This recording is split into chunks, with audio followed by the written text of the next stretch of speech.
Well met, and welcome to Day 3, Week 6 of the Hearthstone Global Games. Back from sabbatical in Iceland, I'm Robert Wing, and I'm joined once again on the desk. We have reformed the team. It's Cora. It is me. How you doing, Rob? How was Iceland? Iceland was amazing. Beautiful. Yeah, it's a super beautiful country. If you ever get the chance, totally go. But I'm excited to be back. We have two very exciting matchups tonight with different implications, depending on where you're sitting in the bracket. Obviously, USA at 3-0. Really just fighting for seedings at this point. Thailand fighting for a chance to get out of the groups. And then we have a matchup number 2 that actually can really have a lot of shift in terms of what happens there. Yeah, absolutely. It's going to be a fantastic couple of matches we have today. And I am very glad that you're back for it, even though it was a ton of fun to get to cast with TJ. That is the dream for all of us, is casting with TJ. Few get to live it. Let's go ahead and take a look at the format for the Hearthstone Global Games. Again, at Week 6, we are more than halfway through Stage 1. That's 8 groups of 6 teams in a 10-week round robin. Next up will be Stage 2, where we have 6 groups of 4 teams, a 3-week round robin. The name of the game, though, is Stage 3 with that 16-team single elimination with the top 4 advancing to the LAN finals. So, yeah, more than halfway through Stage 1. It's been a wild ride thus far. Looking forward to seeing what other teams can go ahead and stamp their ticket into Stage 2. Yeah, it's an absolute marathon of a tournament, but we are slowly but surely making our way through Stage 1. And we actually have some teams already that have secured their spots in Stage 2 of this tournament. Yeah, going ahead and looking at them, from Europe, we have Bulgaria, Netherlands, Italy, Ukraine, and Czech Republic. I gotta say, coming into this, I didn't expect Bulgaria to be one of these powerhouse teams, but they are not a mild team, Cora. They are a Buffalo Wild team. No, that is a blazing statement, Rob. Yeah, I don't think anybody really expected Bulgaria to be right up at the top, but they certainly are. Yeah, they're joined by, from the Americas, it's the USA at 3-0, Canada also at 3-0, both of these teams with perfect records. Argentina, though, has also qualified, so shout out to LATAM. They've been bringing it. From Asia Pacific, we have South Korea. That is the team Raven pick, so hats off to Raven, but more importantly, hats off to South Korea. Yeah, so looking at these teams, is there anything that necessarily stands out to you as maybe a little bit unexpected? Well, Bulgaria and Italy, I would have to say, are the two unexpecteds that stand out really at the top for me. Other than that, it's a lot of strong names, a lot of professional players from these countries that I think we expected to make it out of their groups and do very well. And it is only Week 6, so these are just the teams that have really gotten those records that ensure that they're through to Stage 2. We're still going to be seeing 24 total countries make it through to the second stage. So this is just a couple. Yeah, although with some of these teams qualifying, you can start to maybe get your dark horse picks for super fandom. You can go out and get your Morgalad t-shirts, your best Udyr EU posters. So there is that opportunity to kind of go ahead and claim your teams now that we're starting to get more towards the end of Stage 1. Yeah, absolutely. Things are starting to form, and we're starting to figure out who is actually going to be the top 3 of each of these groups. So it's nice to see how it's developed over time. We've still got 4 more weeks, however, to see where we're going to end up before Stage 2 kicks off. Yeah, we actually have 4 more matches, though, tonight. Let's go, well, 2 more matches, 4 more teams. That almost worked. Let's take a look at who we have, though. It is going to be Thailand at 1-1, taking on the United States with a 3-0 record. And then the second match of the evening is going to be Taiwan with a 1-1 record, taking on Vietnam with a similar 1-1 record. So, as we said, the United States is already through the group stages. But for Taiwan and Vietnam, there's a lot going on in that group where, there's already 2 teams through. They still have the opportunity to get stuff done. Yeah, absolutely. That's going to be our closer match of the day, I would have to say. This first match, Thailand versus the United States. U.S. is through already. Everybody knows the names of these United States players, but let's check out exactly who is from Thailand. It's going to be Another C, Patoyao, Viper Pro, and Mach Gi up against Amnesiac, Dog, Firebat, and Hot Meowth. We actually saw Thailand on broadcast in Week 1, I believe, and United States obviously has been just kicking their way through this tournament with a 3-0 record so far. Yeah, Thailand came out in Week 1. They went through and they lost 2-3, so it was very close. They actually won those first 2 games. They made a great series out of it, but they weren't able to get the win. Did manage to pick up the game or the win though in Week 2. So congratulations to them again, bringing them to 1-1. It's really 0-2. You don't necessarily want to fall down to even have the teams at 0-3 right now, but Thailand still very much in it. But yeah, to your point, United States came in here. They have a very competitive pedigree. They have 4 players who are very familiar with tournament settings, very familiar with the highest echelon of tournament experience, and they've really shown that coming in. And I just want to brag, North America, 2 3-0 teams. Yeah, that's very exciting, and obviously we're a bit biased, but I recognize these monuments, so that's exciting for me because I am not geographically knowledgeable. Yeah, I do want to say, most of the time when we're seeing those videos, we see things we're like, wow, that looks really pretty. Beautiful. I wonder what that is. Like, look it up, like, oh, it's Machu Picchu. But that one is like, oh, Grand Canyon. Yeah. So going to be Familiar a tall face. task, though, for Thailand this week, going up against Amnesiac and the rest of the United States team. We actually had a chance to sit down with Amnesiac and get his thoughts coming into this week. My name is Amnesiac, and I can give you a young savage guarantee that the USA will win the Hearthstone Global Games. I think the Team USA does a really good job of kind of understanding what each person brings to the table. We kind of understand who's best at what and where we can get certain input from some people versus certain input from others. So I think that helps us gel as a team really well. When it comes to team prep, we sort of have two camps. I'd say that Dog and Firebat are sort of our idea people. You see Dog when he's streaming and Firebat when they're streaming. They like to play kind of off the wall. Gosh, Firebat is the 2014 Hearthstone World Champion! So that brings something interesting to the table when it comes to prep, and they'll notice things that I wouldn't even think of. So that's really valuable. Whereas I'd say that Hot Meowth and I, when it comes to prep, we're like the textbook people. We're looking at data, we're building decks, we've tested things. We're much more by the book. Whereas Dog and Firebat sort of bring that wild flair that really makes you like a good team. I think it's really exciting that Blizzard is pushing more than one format. Irrespective of if this format is good or bad, I think it's just good that we have more of them. It makes people think and it gives people more room to innovate. The biggest stereotype I've noticed with America is everyone thinks we just like cheeseburgers, but we are diverse in what we like in fast food. We like cheeseburgers, a quick pizza is nice. We're pretty big into burritos over here. It kind of bothers me. We like our fast food, but we're not uncultured savages, guys. Come on.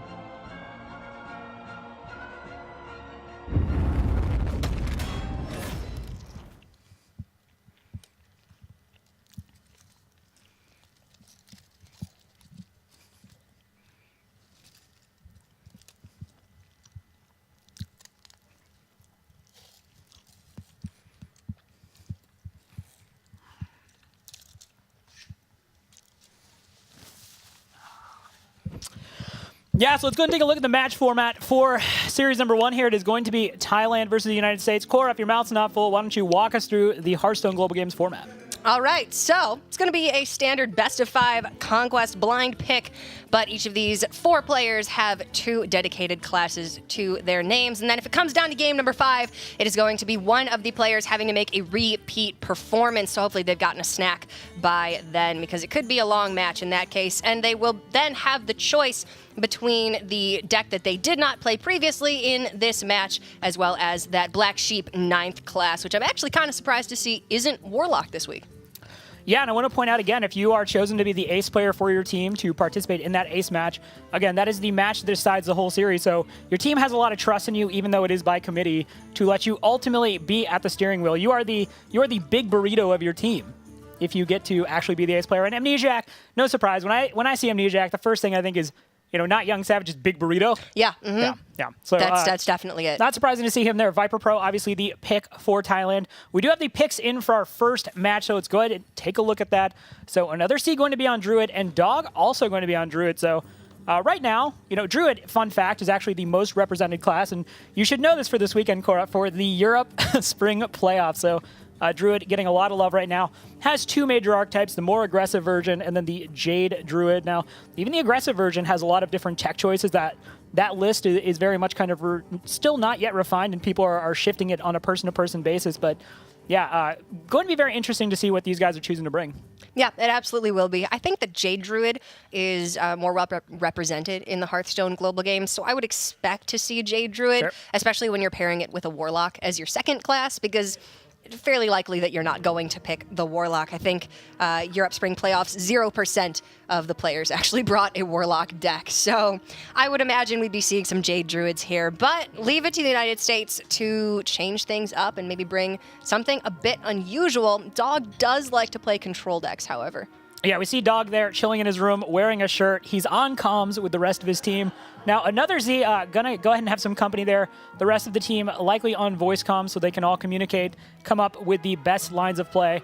Dog obviously has a wealth of knowledge to draw from with the rest of the American squad. And Amnesiac was talking about how it's a true committee approach and everyone kind of brings their own strengths. And that may not necessarily be something you expect with 4 very dominant personalities on the team. I like how he even makes a skeleton wear a shirt. It's important to wear a shirt. You can't just not wear a shirt. That's just, well, first off, it's illegal via Twitch. So it is. That's true. We would all get in a lot of trouble as much as, the dog shirtless meme is a good one. But regardless of that, it's absolutely, this is not going to be just, an absolute wash for the USA. Thailand has come into this tournament and proven that they are really fantastic at communication. And although they did lose their first match in week 1, it was very close. So they are by no means just a team to write off, although the USA on paper is definitely the stronger team. And here we're going to see an aggro druid for the US, and Thailand looking like Jade. Yeah, it appears to be a pirate's life for Doggo. So he's going to be, as we see, Doggo, playing those early minions. We see the Mark of Yasharaj, which tells us there is a little bit more of that beast synergy going on. Mark of Yasharaj, obviously a very important card now. When it comes to this, because you don't know what each class is playing, the mulligans are a little bit weird, because you're not necessarily sure what you're mulliganing against. Now, that said, for the aggro druid, the name of the game is just pretty much get that early curve, get maybe one of those buffs, look for the innervate, so just play out those cheap early minions. You're going ahead and progressing an agenda that you don't necessarily need to worry as much about what you're playing against, because you have one speed, which is murder people. But if you're the Jade Druid, you obviously might be thinking, okay, do I necessarily want to mulligan for removal? Do I want to be able to deal with an early bird? An early board, Swipe and Wrath can help you do that.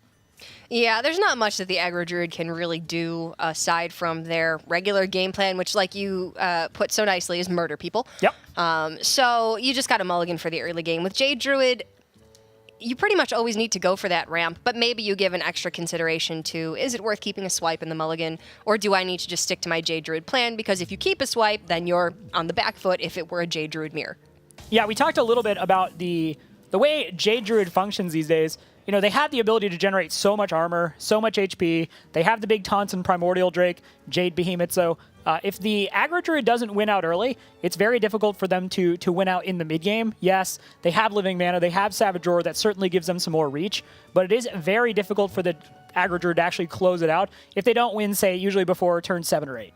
Yeah, that's a great point. But it is a very well-equipped deck to win, usually by turn 6, I would have to say. If you have a Living Mana on 5, then the game's usually over right after that, especially against Jade Druid, who has no form of AoE except for the Primordial Drake, which you would need either ramp in the early game or an Innervate to be able to get out to counter an on-curve Living Mana. So it is going to be tough for Thailand if the US has that early game, which they do. The Innervate Vicious Fledgling is probably the strongest turn 1 play in this Druid deck, but hard countered by Wrath. So is it even worth it to go for it, or do you wait until you can mark the Fledgling right away? If memory serves, Another Z did keep a card. So if he kept the card, you have to think like, okay, what are you going to keep in this situation? And Wrath certainly stands out for the reason you just listed, because if Vicious Fledgling goes unchecked, it actually is just a haymaker. That card can just single-handedly win games. It is extremely powerful, and if Mark of Yasaraj is also in hand, it can just, frankly, get out of hand extremely quickly. But we are probably just going to go ahead and see, after some deliberation, that Wrath come out. Although, I will say, you could just innervate out Fandral. That is certainly something which, based on what you're seeing on the board, would certainly check it based on stats alone. Obviously, Vicious Fledgling, to get the buffs it does, has to hit the face. It does. Yeah. So there's a big consideration, but I like this from Another Z. Just go ahead, play it safe. That Vicious Fledgling can be such a thorn in the side. I really just like clearing it. Yeah, it's priority number 1. And essentially, your Wrath is getting rid of the US's Innervate plus Vicious Fledgling. Those are 2 really valuable resources that you're cutting down with just 1 card. And now your curve is looking pretty reasonable from this point out. So Thailand had a very good start to be able to combat what the US was going in with this aggro druid. I want to point out, too, Dog, when he played the Vicious Fledgling, he also went ahead and spent the mana to play down the Enchanted Raven because he had Mark of Yasaraj in hand. So even if the Wrath comes out, there's realistically very few combinations of anything, unless there's, just a random Claw in there somewhere that is going to result in both of those minions being dead. So kind of hedged his bets a little bit, was able to get the Mark of Yasaraj. That's going to give him some sorely needed card draw. But yeah, to your point earlier, Another Z and Thailand have just had the answers thus far early. And this is one of those things, as a deck, Aggro Druid is a lot less, compared to other decks, about making these big decisions that kind of guide the way your game is going to go. you pretty much have one speed as Aggro Druid, and if that win condition doesn't work, then you realistically have problems. Yeah, there's not a lot of deviating that you can really do from your game plan. Obviously, we see the Murloc package in Dog's list, so that's going to indicate Finja, double Bluegills, double War Leaders. Pretty standard, aggressive Murloc package, which gives you that little bit more, a little bit extra reach, but if Dog doesn't put on some serious pressure very quickly, like you said, they're going to have problems. It's not going to be enough damage adding up, especially against Jade Druid, which can, in some cases, double their total health with Feral Rage and Earthen Scales, as well as have a few hefty taunt minions to really throw the US off of their plan. Right, so we see here the Fandral coming out, and again, just based on the stats on the board, like this checks the War Leader pretty evenly. Yeah. And the consideration was also there that you could have innervated out the Jade Behemoth, but it's a 3/6 with taunt, and then you get a 1/1, so goes ahead and just plays a Fandral, conserves the innervate. It's going to get, I don't necessarily want to say punished, but there is a favorable trade for Dog with that second Mark of Yasiraj, foregoing the card draw that he would have gotten for attaching it to a beast. Yeah, it's a favorable trade for Dog, but giving up that card draw for Aggro Druid is a really big deal. They run out of resources very quickly, as most of their minions are very small and don't do a lot on their own. You really need to combine them with those buff cards to actually be able to put on any real pressure. So the fact that now all of Dog's resources up until this point have been checked pretty efficiently by Another Sea. Another Sea is going to ramp this turn likely, and then Dog is going to be left without essential resources. That one card deeper into his deck maybe could have solved that problem. Maybe it was a Finja, something that could have put him very strong onto the board. Okay, well, this is kind of a scary point now for Thailand, leaving these minions up on the board. There is a lot of pressure there, and yes, you are ramping into some big turns. The Primordial Drake is a big deal. You can automatically advance to that if need be via that Innervate, but you are leaving a fair amount of damage on the board, which is always scary against the Aggro Druid because of Savage Roar. Yeah, that Power of the Wild pickup was actually huge because it's going to put all three of Dog's minions out of Primordial Drake range, assuming he uses it as a buff.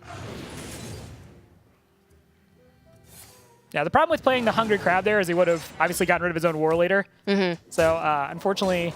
You don't get to choose whether or not to destroy a Murloc. You just have to destroy a Murloc. So, War Leader would have gotten a Stabbo there from the Crabbo. That's just too bad. You miss out on a 2/3, but yeah, an unshivved War Leader does remain on the board. I think it's more important to just keep the War Leader in check. So Dog is putting up the pressure now, and he's essentially saying, okay, if you don't play something with a taunt, if you don't generate health, I have this with the Savage Roar. So Dog putting himself in a good position. It's going to be on Thailand to kind of make the read here, although based on what they have as actual options, it is essentially either you're playing the Jade Behemoth or you're playing the Primordial Drake. So certainly narrow list of options, but both of them are going to be pretty helpful. Yeah, I mean, they are both reasonable, but you don't... This is just a really poor position to be in, right? Because if you Jade Behemoth, it's automatically getting checked on board by the War Leader, and you don't know what Dog has in hand to be able to push damage through that. And then the Drake isn't clearing off either of these minions, so again, automatically getting checked at least on board. But maybe that's just good enough right now. That's also a pretty good draw. I was going to say, speaking of good enough now, this is one of those things when we were talking about the decision point between Jade Behemoth and Primordial Drake. Dog and USA are starting to get to that point where the way they're going to win this game is probably if they don't win it with the early pressure they've generated off of the back of Living Mana. Yeah. And Primordial Drake is obviously just such an incredible counter. It's just, that's it. Get off my board, Living Mana. You're not wanted here. So another reason to go with that Jade Behemoth line is to save the Primordial Drake. Obviously, you have it on the next turn. And then if a Living Mana does come down, then you can deal with it. So Dog with the Savage Roar this turn would actually have 11 damage with a hero power, so just shy of actually being able to kill Thailand straight out this turn. And the Living Mana gets heavily checked by the Primordial Drake in Thailand's hand.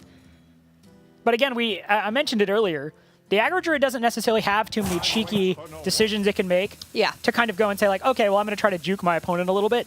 You basically are there, especially against the Jade Druid. You have to just probably play the Living Mana pretty soon here. Dog now going to go ahead and push a fair bit of damage. He's going to set his opponent down to 2. And then we'll kind of see what happens from there. But going ahead and trading there. And that's actually, I don't know what I'm thinking there. That actually protects the War Leader. So yeah. You haven't seen a Wrath since that first Wrath, which means there's likely no removal in Thailand's hand. Otherwise, you probably would have seen it because it would have been a bit safer than at least the Jade Behemoth on turn 5. So now the Primordial Drake can come down. It doesn't kill the War Leader, but the War Leader doesn't automatically kill it. The question is then, you are really setting yourself up for failure if Living Mana is in Dog's hand. Yeah, that is a big consideration. So a lot for Thailand to look over. You can always just innervate out that Yogg, but probably not looking very good. It's a very few number of spells there. You say that until you Moonglade Portal your face 3 times. I mean, look, you can't Moonglade your portal you can't Moonglade your face with Yogg if you never played the Yogg. That's true. So, that's just science, Rob. that is 101 Hearthstone philosophy. It's a good thing we had that brain food. I Now gotta you're say thinking. that snack energized me. All right, so the Primordial Drake does come down. Look at that smile on Dog's face. Yeah, he's like, my living mana. It's gonna keep living. Staying alive. All right, well, that said, this is still a situation. Okay, so patches coming off the Bloodsail Corsair will actually allow for the clear of the Primordial Drake. Not if you want to play the Living Mana as well, which I think is just a necessity this turn. The question is, do you want to trade in the War Leader? You really get dumpstered by a second Primordial Drake, but with only 4 cards in hand for another C. Yeah, I mean, this is Maybe it's not too likely. for the aggro druid. This is definitely hedging on the okay. It's time to make that final push, and we'll see what happens. Could just trade in the 6 damage to the Primordial Drake, restock the board. When you actually are dealing with the Living Mana, it's one of those things where the way you deal with those actual minions is not as straightforward as it would be for other minions, where you're just killing them to get them off the board. You now understand that Dog is going to go into the next turn with 1 mana, but again, it feels like you have to deal with these. Yeah. And important to note, Dog attacked with the hero power because Living Mana takes all of your mana. It does not just take mana that you have not yet used. So Dog had 7 mana, although he used a certain amount of it. Living Mana still then destroyed those crystals and made 7 minions for him. So that's actually an interaction that I think is pretty notable here. I had a fun time when Living Mana first came out, learning about all the different interactions. Obviously, Innervate. Yeah. That was a point that I was like, but I got 2 mana crystals, and it's like, well, no, you didn't actually. Yeah. So a lot of interaction points with this, but for Thailand, there's only 1 interaction point, and that's how do we not die here? The swipe off the top, it is area of effect, which area of effect certainly helps against Living Mana, but it is the area of effect portion of it is so small and really not much of a consideration that it's probably just time to innervate, jam out that Yogg Saron. We see excitement for Team Thailand as this comes down.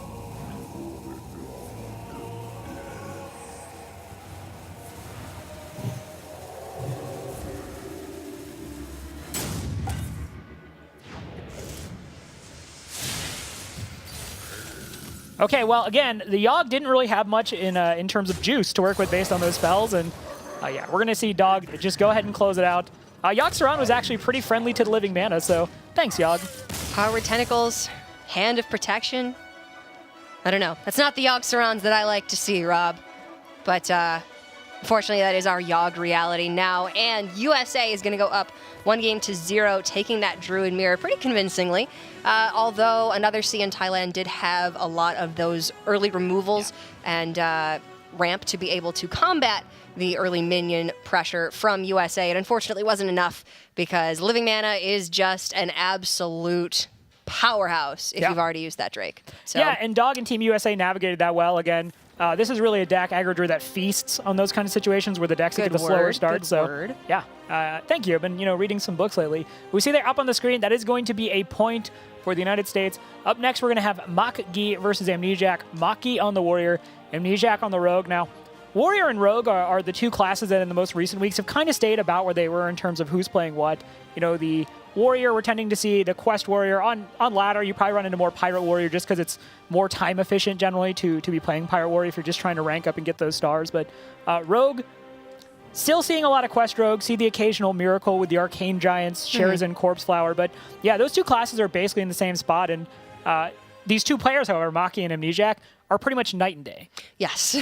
Mach-Gi is, he competes in smaller cups. Like he's starting to get that competitive experience. But obviously Amnesiac is a the guy's 16. extremely storied member of the Hearthstone competitive community. Yeah, he has taken a leadership role on Team USA that I think is largely to do with why they're having so much success right now, just because Amnesiac is such an incredible player. So obviously, if Maki has a Pirate Warrior and Amnesiac is playing Quest Rogue, then it is favored towards the Warrior, but like you said, some of those Miracle Rogues have been sneaking in. Yeah. And Taunt Warrior, while it was sort of the flavor of the month last month, we're still definitely seeing a little bit here in the Hearthstone Global Games. So gonna need to see exactly what archetypes these guys brought, but very different players as a whole. Now, the last time we saw the United States, Amnesiac did bring that Quest Rogue, and he joked saying that when he submitted it, he had talked to the team and he just basically said like, oh yeah, I'd only played like 10 games of it. I'm just gonna jam it out there. And ended up winning. This was in the series against Romania, but it was a very close one. This is the closest experience they've had in all of the Hearthstone Global Games thus far. It ultimately came down to a patches off the top. Crystal Core was active. That's a 5 health, 5 attack minion with charge. So it was close, and very curious to see if they're going to bring that same deck. Amnesiac again piloting it. I mean, Amnesiac is... you joke about Amnesiac having said that he only played 10 games with the deck, but Amnesiac he's pretty much an expert at every deck that he plays. I wouldn't expect him to bring a deck that he isn't familiar with, especially when, Dog played so much Quest Rogue right at the beginning of Ungoro and actually hit rank 1 Legend with it. So I'm guessing there's a method to the madness, and Amnesiac knows what he's doing here. And obviously with the Warrior on another C's side, for Amnesiac to pick the Rogue, he has to have taken that into account, right? You have to look at that Warrior and think, if this is Pirates, I need to have an edge to my game plan to be able to overcome this. And it's going to be Miracle Rogue. I think this really speaks a lot to Amnesiac's planning as far as lineups in this tournament. Yeah, and in general, Amnesiac, probably more so than any of the other players, I've had the opportunity to get to know, is very much that sort of person where, if you expect one thing from him, he'll throw another thing at you just to kind of mess with you. He's Mr. Curveball. Yeah, he's very, I would say, the mental acuity of this kid, to me, is like right up there. Sadal just recently mentioned how impressive Shtanu Dachi is, and while I completely agree, I think Shtanu Dachi, Amnesiac, and guys like Dog, the way in which they think about the game and the speed with which they think about is going to be very much required, because that is not the sort of opening hand you want to see as the Miracle Rogue player. No, it certainly is not. Vilespine Slayer is a very strong card, but not against a bunch of pirates that are going to kill you before turn 5. Maybe the saving grace is that Maki did draw the patches in the opening hand, so that might provide a little bit more time for the United States, but you got to find something in your early game to be able to combat those pirates. Yeah, I mean, there's, we talk about, patches in the opening hand or drawing patches, that's suboptimal, but Amnesiac's hand, prior to the backstab draw is pretty much, on turn 1, are you just considering prepping out the Mimic Pod just because you need to draw more cards? I mean, you have nothing else in your hand. Else to prep. My other consideration would be, is Coin Hero Power really that valuable? You could prep Mimic Pod, Coin Hero Power on the back foot, but then your Vile Spines, which are already so heavy in your hand, will continue to be very difficult for you to play with the removal of that coin. I mean, pass, just do nothing is also an option here. And it is. If your opponent is playing patches on the first turn, then what you know is there's no Dazas first mate. There's a good chance that the Salsi deckhand is probably being saved if it's there for the buff it gets, obviously charge when a weapon is equipped. So for Amnesiac, he's not facing down a ton of pressure. And that prep is certainly a big tool should something a little more powerful come along. Yeah, absolutely. It is also a tool to combine with Edwin Van Cleef or Sherazin Corpse Flower, which are two very strong minions, obviously, that you use to pressure the Pirate Warrior back, which is very difficult to do, but something that is absolutely essential in the early game that usually you would like to accomplish with cards like Swashbuckler, but when you don't have those in hand, you need to get a little bit creative. Now, in general, Pirate Warrior is one of the premier decks for ending the lives of rogues. It's we've seen it rise in popularity, especially as Quest Rogue has taken off, because it so elegantly does what Quest Rogue doesn't want it to do most of the time, which is hit them in the face until their 30 health is 0. As the rogue player, being in a situation where you're playing against a hyper-aggressive deck, what do you actually think you need to be kind of looking for with the deck as far as your condition? Because my gut just tells me you're hoping to tempo out, proper or possibly a preparation into Fan of Knives, get some tempo going, get something out there. But what do you do at this point if you're Amnesiac with this hand? I mean, it's a really tough spot. It's a good thing that he didn't prep Mimic Pod, because 2 copies of Gadgetson in hand would be twice as useless. The Razor Petal Lasher maybe could start to pull some things together for Amnesiac, but it's still a little bit messy. You wish you had Eviscerate at this point. You wish you had something that you could play on the board to try to challenge whatever Maki may throw out on the following turn. But I mean, no such luck, really. he can use a Razor Petal Lasher to go ahead and deal with the Frothing Berserker. Unfortunately, because Backstab has to be used first, Amnesiac's going to take some damage, but this is something, and honestly, as Pirate Warrior starts go, this one is not necessarily as explosive as some of the other ones you can see. So Amnesiac has to be feeling a little bit okay, because if he starts running into the mid-game minions, that Vile Spring Slayer is actually going to be pretty huge in terms of what I was talking about earlier. Getting that tempo. Remove a minion, generate a minion, start pressing your own agenda. The drawback, of course, is that this deck that Amnesiac is piloting for United States doesn't have heals. It really doesn't have taunt. You might see the one-odd Tar Creeper, which somehow slips into a lot of different decks, but yeah, that's pretty much going to be it. Yeah, Vile Spine actually is pretty reasonable here. It does need to be comboed to get the Battlecry Destroy a minion, but with Coin Vile Spine, that means that Amnesiac can at least kill off one of these minions and put some pressure on the board. And fortunately for him, 3/4 body challenges pretty much everything that the Pirate Warrior is going to put out. It is a very low life total, however. And like you said, no taunts, no healing. You can only try to stave off the aggression so much before Maki is just going to continue to ignore you and then eventually kill you. I mean, I want to point out right now, Maki has 15 points of damage between all the cards on the board and in hand, so he really just needs to find 2 more. And because Amnesiac's playing a deck that doesn't regenerate health at all or block damage, it's very much going to be an uphill struggle. And what it's going to require for Amnesiac to win is over the course of basically like the next 2 turns to put together a scenario where he wins. And yeah, looking at what he has, I mean, I really can't see too much daylight for him, even though, you know, he has the Vile Spine Slayer to continue to clear what is the Pirate Warrior mid-game. Yeah. No, there's not much. Obviously, at this stage in the game, the Rogue would like to be setting up for an Explosive Gadgets and Auctioneer turn, along with that Prep Mimic Pod that could draw Amnesiac very deep into his deck. But if you don't deal with this board, you're dead in 2 turns, so okay, there's not much to do. This is good news, though. You can backstab, prep out the Fan of Knives. You don't have backstab, Rob. What am I? Oh, I'm... Imaginary Imaginary backstab. Awesome right here. Imaginary You're totally backstab right, Rob. that I'm making up. Yeah. We'll be able to at least deal with the Corcoran Elite. Again, still facing down damage. The good news for Amnesiac is the last swing of that boosted axe did go into the minion, so Thailand choosing to trade there. Where did I even see a backstab?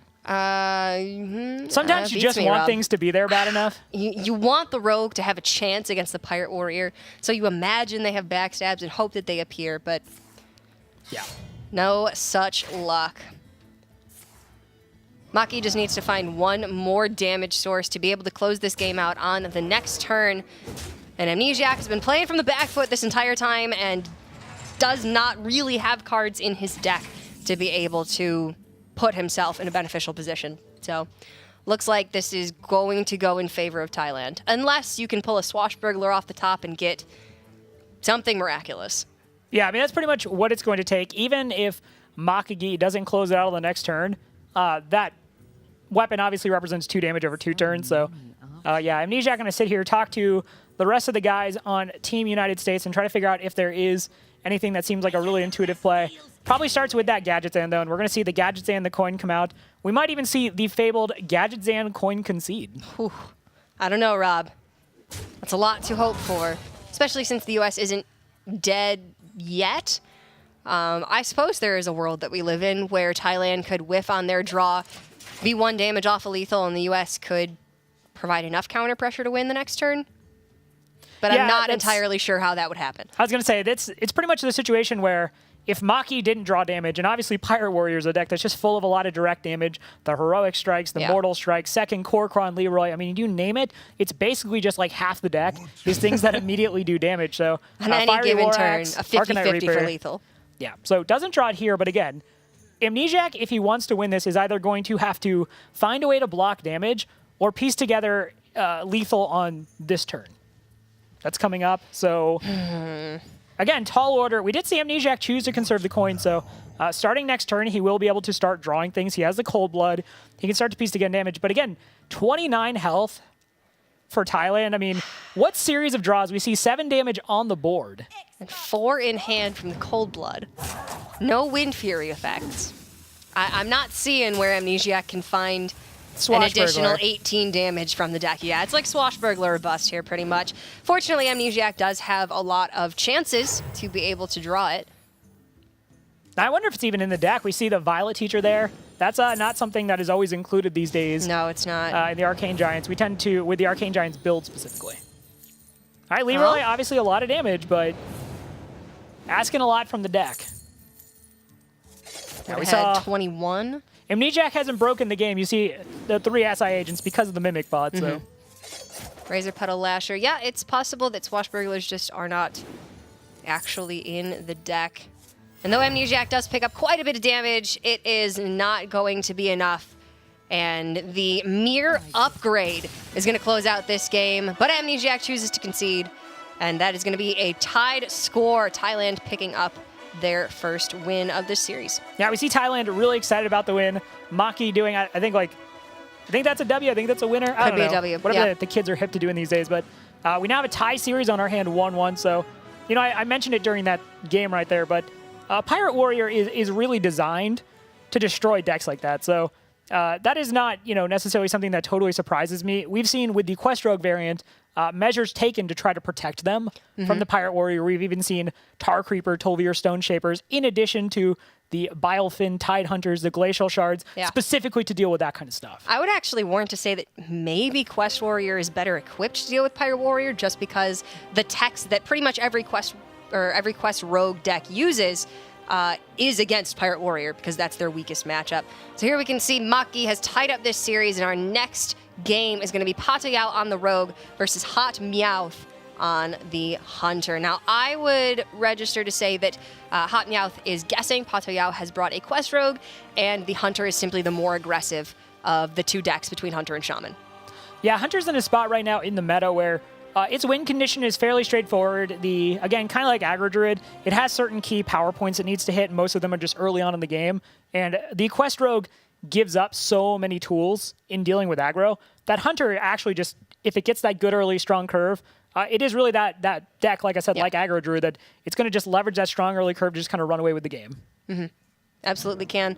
Maybe not quite as strong as Pirate Warrior against Rogue, but it definitely gets the job done. So here we can see Patayao and Hot Meowth. Looks like most of the Thai team have come together for their match today, whereas Hot Meowth and the rest of the USA team are speaking to each other on voice comms. And we do know you've spoken to Amnesiac extensively. I've talked to Hot Meowth and Firebat a little bit here and there, that their team does communicate rather frequently over the course of the week to plan out what their lineup and strategy is going to be for this week. So it looks like both teams have very successful team communication.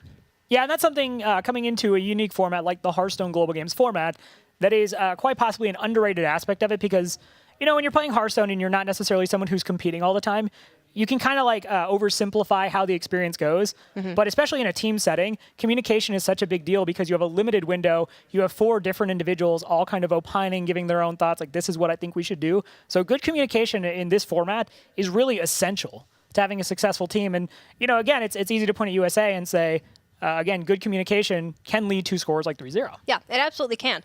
Because when you are a team of 4 that can all deliberate to make the strongest play every turn, you're as strong as your strongest player, which in this case could be any of the 4 players on the team for Team USA. Thailand, very strong players as well, but maybe not as much experience in large competitive Hearthstone events. But here we're going to see it is going to be the Quest Rogue for Patayao and Hot Meowth on pretty much the only Hunter variant we've been seeing in competitive play. It's going to be a mid-range build that tries to hit hard in the early game and finish up the game with Kill Command and Savannah High Main. Yeah, I mean, even in the different deck lists for Hunter, you know, we've seen some of the pro players just recently posting what they're bringing to the Europe Spring playoffs. There isn't necessarily all that much differential in terms of what they're bringing. You know, some are going for the more aggressive route with Bitter Tide Hydras. We're seeing tools like that. But yeah, in general, Hunter is pretty straightforward, at least in this current environment for the meta. So based on that, though, we do see that Hot Meowth has a pretty solid opening curve. I want to point out Firefly. That card is so powerful for so many players that even though it's not a beast, and you have your choices of one-drop beast, Firefly in here because of the consistent pressure it provides. You can just put it in pretty much any deck that needs an early curve. So yes, Jeweled Macaw is a strong one-drop beast that gives you additional minions in hand, but Firefly, along with Direwolf Alpha, trades so cleanly and can just give you that early game board battle that you need to win in Hunter Mirrors, against Pirate Warrior, against Aggro Druid. It's so strong in all of these decks.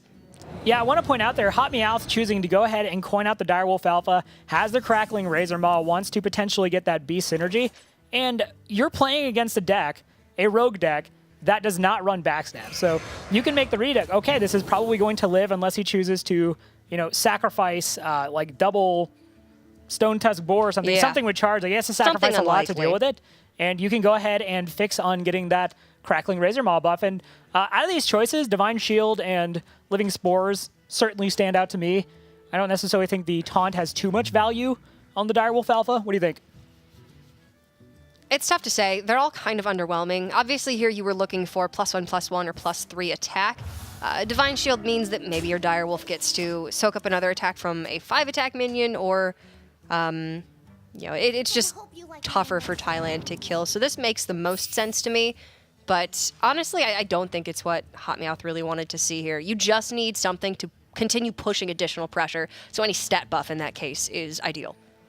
All right, so we are probably going to see here Gadgetzan and Ferryman and then the Glacial Shard come out. So he's already started investing tools into bouncing the Novice Engineer, which is currently at 2 plays. Again, you need 4 to activate the quest, but the Glacial Shard right there fits into the mana curve, but also just more importantly, does a good job of stymieing some of that pressure that's coming out. Yeah, it also sets you up for a Tolvir Stone Shaper on turn 4 if that's what you want to do, because the Glacial Shard is an elemental. So you were mentioning Tolvir as well as Tar Creeper fitting into the Quest Rogue build, sort of trying to stop early aggression, give yourself a little bit more staying power, and it just fits in really nicely. You're already running 2 Glacial Shards, Fireflies, Igneous Elementals. You have a lot of elemental synergy.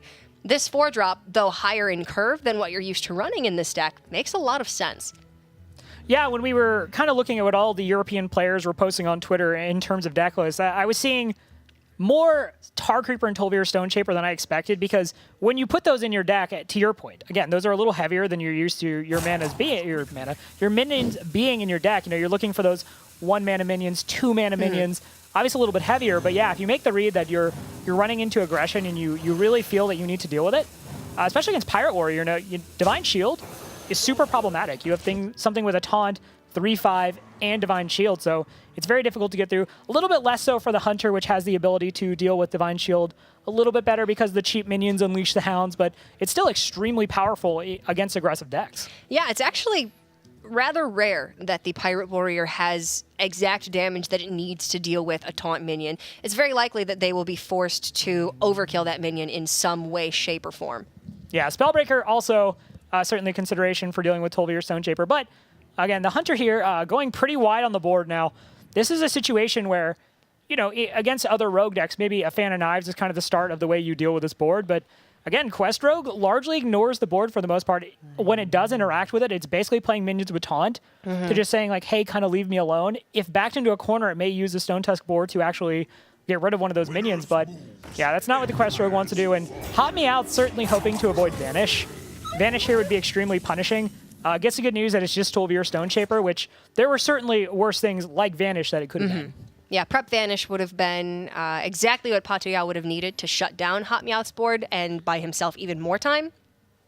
In this case, Tolvir Stone Shaper is annoying to get over, but certainly not impossible. And actually, with the Scavenging Hyena in hand for Hot Meowth, he could put together a really large threat on this board if he wants to. It's a bit awkward with the other cards in his hand to fill out the curve this turn, but it is an option. I was going to say, Animal Companion represents a lot of upside if you knew it was going to be Leok. But in this situation, taking that and then threading in a hero power, to your point, again, you're kind of being like, make my monster grow, and then it just gets really big. And again, there's going to be no answer for that Hyena probably, so you feel pretty safe about just investing into it, and it's going to be a consistent source of damage unless Vanish bounces it.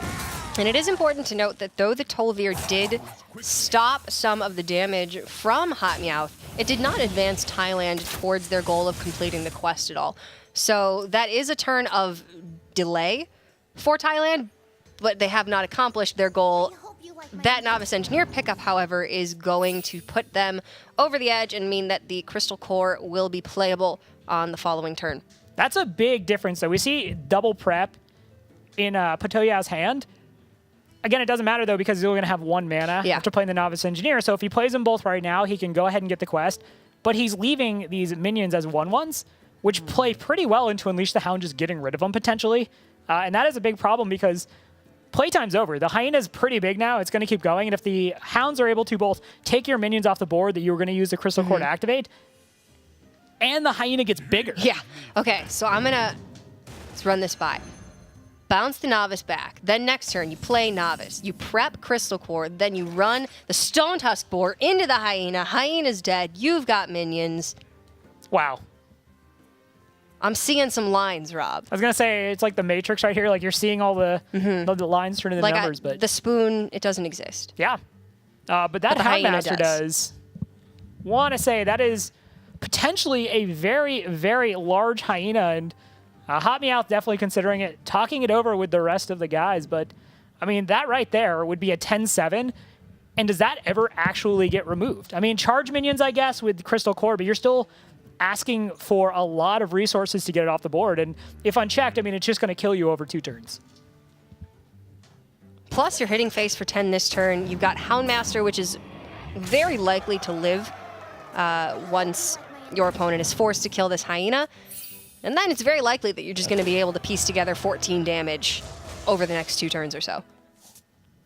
All right, well, Thailand's got to make something happen now. He does get the discounted Crystal Core, which is a big deal. Going to be able to start putting a lot of minions on the board, but will it be enough? The Hyena will go down. See the Firefly come out, so okay, 2 5/5s. And now Hot Meowth has seen the board kind of change against him now, and he's going to have to pretty much just commit to going all in on the aggression. Really wants to see Huffer here.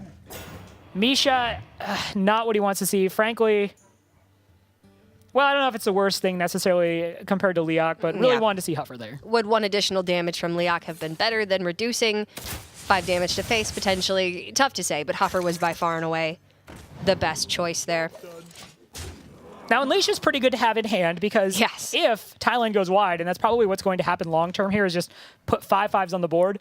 You have that hero power, which is a guaranteed 2 damage. If 6 minions go on the board, Unleash the Hounds, and you win the game. Yeah, and especially since Thailand is forced to clear everything that the U.S. puts on the board going forward. So they're forced to go wide. They're forced to clear these minions, which means they're not going to be able to deal enough damage in time to close out this game before Hot Meowth simply is able to hero power his way to victory or draw one of the 2 kill commands in deck.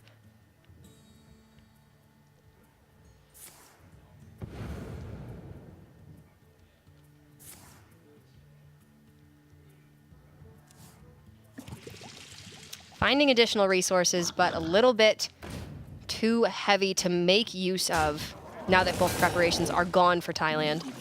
Yeah, the Vanish really coming way later than it needed to be coming. Obviously, you want to usually use Vanish to bounce minions to get to that 4 total or just to alleviate some pressure, but that hero power makes the Vanish much less attractive, especially when you're the one dominating the board with what are basically non-charge minions. Yeah. So if this board comes down, then that would be lethal for Hot Meowth with the Unleash the Hounds and the hero power, but it does not. So that's going to be a total of 7 damage. You go for it. You set up the 2-turn lethal. Yeah, I think you probably clear... You need to clear something. Otherwise, you're very likely dead.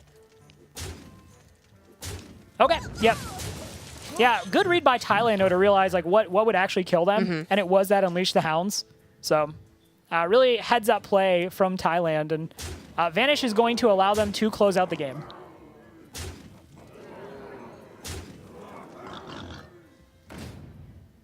Yep, that was very close. It looked like the U.S. had everything they needed, but holding back that 1 minion for Patoyao and still having that 1 charge in the form of the Stone Tusk Boar means that they are going to have just enough damage to be able to close that one out. Talk about a close game, but Thailand is going to take a 2-1 lead in this series. I mean, it looked like it was going USA's way all the way up until that very last turn. Holding back that Stone Tusk Boar is what won Thailand the game. Yeah, and it seems like a little thing, especially if you're someone out there watching who's routinely hitting legend. You know, you're competing in open cups. You're out there trying to be a pro player. But those kinds of plays are what really distinguish people, right? In those moments, it's those very small things that, again, play the Stone Touch 4 and you die. Hold it and you live and win. Well, especially since Thailand was at 8, so a Beast plus Kill Command in hand, along with Hero Power, wouldn't have been enough damage. It was quite literally Hounds plus Kill Command or Hound's Hero Power. So by playing around that, they put themselves in the position that they needed to win and were able to take it. So that was some very good navigation on Thailand's part. Now they're going to go up to a 2-1 lead over the U.S. If Viper Pro can seal this Paladin mirror against Firebat, then that would be the U.S.'s first loss in this tournament, Rob.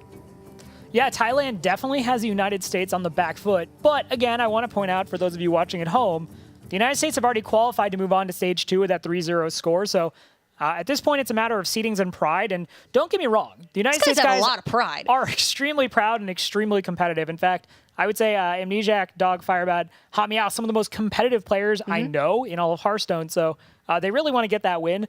But for Thailand, the hope's starting to shine through. Like, okay, we can win the series. We can go up 2-1. And then suddenly, things look a little bit different for us in terms of getting out of the group. Yeah, it absolutely does. The U.S. obviously going up to a 4-0 record in the Hearthstone Global Games would be something to be very proud about. It would be a huge accomplishment. But if you're looking at in terms of making it out of groups, Thailand definitely needs this win more. I don't think that's going to affect the U.S.'s play at all, but it does put this matchup into a little bit of perspective, I would have to say. So here we can see Viper Pro and, of course, everybody's favorite, Firebat, 2014 Hearthstone World Champion. Yeah, I mean, Firebat's story in competitive Hearthstone is, he literally just one of the most storied guys. 2014 Hearthstone champion. He's hung around. He's continued to play in tournaments. He's grinded at the very heights of ladder. He's put together tournaments for the rest of the community. He's put out community resources. He's really one of those grandfathers of competitive Hearthstone that, people think like, oh, Hearthstone's been around forever. It really hasn't.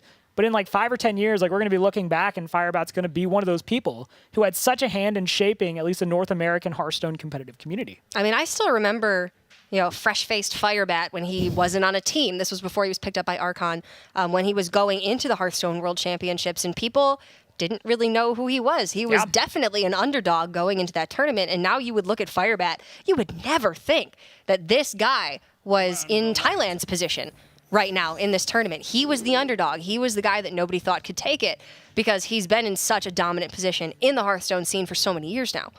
Yeah, well said. I completely agree with what you just brought up about Firebat. Now, looking at these mulligans, Paladin right now has a wide range in terms of how you can play it, and realistically, it's how you commit to the early game. How many Murlocs are you running? And we see there, Vilefin Inquisitor and a Rockpool Hunter is frankly just an excellent start. It's the 1-2 punch. Yeah, in basically any deck you're going up against. Rockpool Hunter is a card that, is just nuts to me. It is so incredibly powerful if you get the Tidecaller out, if you get the Inquisitor. Honestly, Tidecaller may in a vacuum be the more powerful card on board than Vilefin Inquisitor, but just having that turn 2/2/4, that is a Murloc that can receive Murloc synergies after the Rockpool Hunter buffs it is just incredibly powerful. And Viper Pro, seeing that Rockpool Hunter, we have to assume he's also going to be looking for those early Murlocs. Yeah, absolutely will be. It does look like both of these decks are going to be scaling rather high, as the even aggressive Murloc Paladin builds usually do. You're going to see Curator, likely a Stampeding Kodo, as well as Tyrion Fordring up at the top end. But to your point, the Vilefin Inquisitor, I would say, is a better trade tool against other aggressive decks on turn 1 over the 1-mana 1/2 Murloc, that although it's stronger when buffed by the Rockpool Hunter, the Vilefin, obviously it gets that Murloc hero power online, and it's just a little bit stronger as a trading tool, which you need in the early game in these aggressive battles. Yeah, sometimes when you see Paladin mirrors, it just really comes down to, okay, who had the better early game, because that can just allow the Paladins to steamroll so hard, especially if the opposing Paladin doesn't necessarily have the Wild Pyromancer equality, or even sometimes the Equality Consecration can get you there. But, both of these guys have the early game tools. What Firebat has that's really kind of important right now is initiative. He's the one going first, and he's dictating things right now. So even though Viper Pro also has the Inquisitor, also has the Rockpool Hunter, he's not really in the driver's seat at this very early portion of the game. Yeah, that's a great point. If you are on the back foot and you do have Equality Consecration to get back on the board, then maybe this isn't so bad of a position to be in, but I'm curious, Rob, have you been seeing these aggressive start Murloc Paladin decks running equalities? Because in my experience, it's been 1 or 2 copies of Consecration, usually no equality. I have been seeing more one-off of equality just in the last week and a half that I've been playing a fair bit, but it's one of those things where, to my point earlier, it's definitely far from settled. Tidecaller off the top there is just continuing to put out the Murloc pressure, but Firebat is straying into the area where a coin Consecration is potentially very brutal in terms of equalizing the board. And we do see Viper Pro has that option. Problem is he's not developing a threat if he does that. So it may be something where he chooses to just go ahead and hold on to the coin and maybe use it for something like a Spike Ridge Steed or potentially Tyrian Fordring. I mean, I think this is just too good to pass up. If Firebat had something to develop on turn 4, then he would still have the initiative, but that's going to be a whiff for Firebat. Needs to find something to develop going forward. And with the Stonehill Defender in Viper Pro's hand, I'm going to go ahead and guess that this is a bit of a heavier version of Murloc Paladin than some of the hyper-aggressive versions we've been seeing.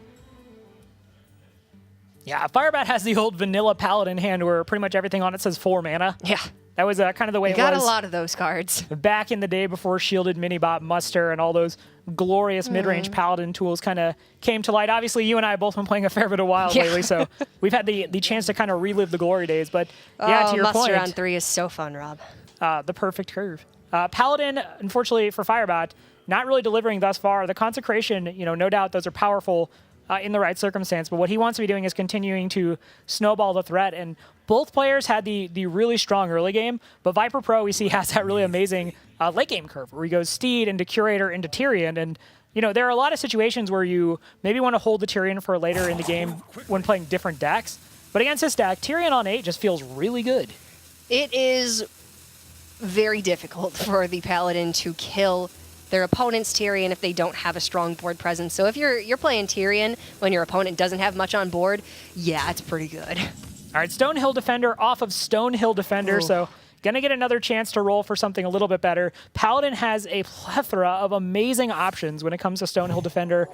You, probably more so than any one class, have realistically just a ton of different things you can be doing. Yeah, Paladin and Shaman, I would have to say, are able to make very good use of Stonehill Defender. The real strength of this Paladin deck is that early aggressive Murloc curve scaling so well into these strong late game minions. If you are just playing Control Paladin, you don't have access to the early aggression, and maybe you just get tempoed out by other early and mid-range decks, and you still have that control late game. So this deck kind of is the best of both worlds in a sense of the hyper-aggressive and hyper-control Paladin lists. So it's really at its strongest when it's able to curve out so very well, which is what Viper Pro and Thailand are doing right now, whereas Firebat has had a bit of a slip-up, and he's falling into one of the big issues of the deck, which is late game early and then draw those synergistic Murlocs when you don't need them. Yeah, it's a real problem in this situation, and we say Firebat has kind of like gone into a little bit of a slip up, but this is realistically going to be one of those matchups where generally the outcome is either steamroll or it's just everybody goes blow for blow. And Firebat right now is pushing some damage. He kind of understands that's the option that he has available to him. Maybe on 8 mana he would have double Consecration just to get rid of Finja, but he pretty much this is a situation that I think really defines great Hearthstone players, is looking at bad situations and kind of realizing, okay, what is the most constructive thing I can be doing, even though this is far from ideal. And yeah, Spikered Steed, in case you didn't know, well, man, it's stealth, it cannot taunt. Rob, I had no idea. Ooh. Oh, baby. This is going bad for Firebat suddenly now. Okay, Gentle Megasaur in the hand. I was going to say maybe Poisonous can kind of help you get the board back, but that is not the case. And gosh, if this was an 8-mana turn again, this turn would actually be pretty juicy, all things considered, but this is about the most juiceless turn I've ever seen in my life. No juice here. No juice here. All right, there's the Poisonous, so we'll be able to deal with the Finja. That's good. We'll be able to get through most of, all the Stegodon left behind because of the Poisonous effect, but Firebat kind of crossing his arms like, show me what you got. And it's pretty reasonable, actually. Well, it's it's okay. It is looking like Thailand will have to sacrifice one of these war leaders. And obviously you don't want to leave Firebat with any poisonous minions on the board. It's actually a bit awkward for Viper Pro. What exactly does he want to do? You can choose to trade off both of your war leaders and just put the Curator down to directly challenge the Megasaur and try to refill your hand even further and try to win just the value game because you simply have more cards than your opponent. But are you really willing to part ways with these war leaders so easily? That's what I'm wondering. I think, okay, so obviously we have the luxury of seeing both hands. So I guess when I was saying earlier that the situation was pretty juiceless for Firebat, I do want to point out it's just because A, hand size, so that much Firebat can see. He can obviously see the number of cards, so even though he doesn't know exactly what's in it, he can kind of probably make some assumptions in terms of there being late game threats. This is an awkward situation for Viper Pro, but I would still say that Viper Pro is in a pretty fortuitous spot. Yeah, I mean, obviously the Curator can pick up some additional resources for Firebat, but those 2 Consecrations have just been sitting dead for the entirety of this game. And there's a Tyrion. Oh, dear. There's going to be a lot of faith put in the light in the coming turns. Looks like Thailand just made a bit of an error. I think they wanted to trade the War Leader into the Megasaur, but after the first War Leader was killed off by the Poisonous Minion, the second War Leader lost the buff and only had 3 attack then. So that Megasaur is going to stick around. Yeah, we saw Firebat have a very emotive expression towards the little bit of missequencing there. Okay, so suddenly with that Curator now, Firebat has drawn some gas there. And things are looking a little bit better. So both players, really both teams kind of have the high power hands now in terms of what they actually have. It's going to be very interesting to see how the sequence is out. Well, the Megasaur getting to push 5 damage is that's huge here. And if I do remember correctly, I think that Firebat's Poisonous Murloc was at 5-3. So I think that if Thailand had sequenced it correctly, they could have killed off both the Megasaur and the Murloc on Firebat's side of the board. Now Firebat's just applying so much pressure, and you have the Almighty Equalizer and Sunkeeper Tarim in hand. I think he's found some juice, Rob. I would say that, he's gone up to wherever the drinks are sold, and he's like, hey. He went to the Jamba. Yeah. Bought some juice. The Orange Julius. Ooh. He's like, yo. Classy. Give me some juice. Yeah, and as I point out, both players have a lot of tools in hand, but yeah, the one thing that Firebat kind of has here, now that he had at the very beginning of this game, that's all important in this matchup is initiative. He's the one calling the shots right now. We saw Thailand kind of do what you do when you have Tyrion sometimes on 8 and you don't have a better situation. You're like, well, this is a really powerful card. Hopefully the rest of what's in Firebat's hand is pretty much just whiffs. But he's going to get the bad news that it's not whiffs, as we finally see the fabled double Consecration turn that has been, well, at least available in hand, not with mana, for Firebat.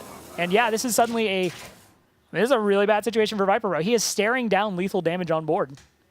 Is there anything that he can do to stop it? He can Aldor the Curator and Tarim. You could play out the second Tyrion. You have defensive options, but just imagine how differently this game would have gone if that Megasaur hadn't been able to push 5 damage and then get a kill on that Tyrion.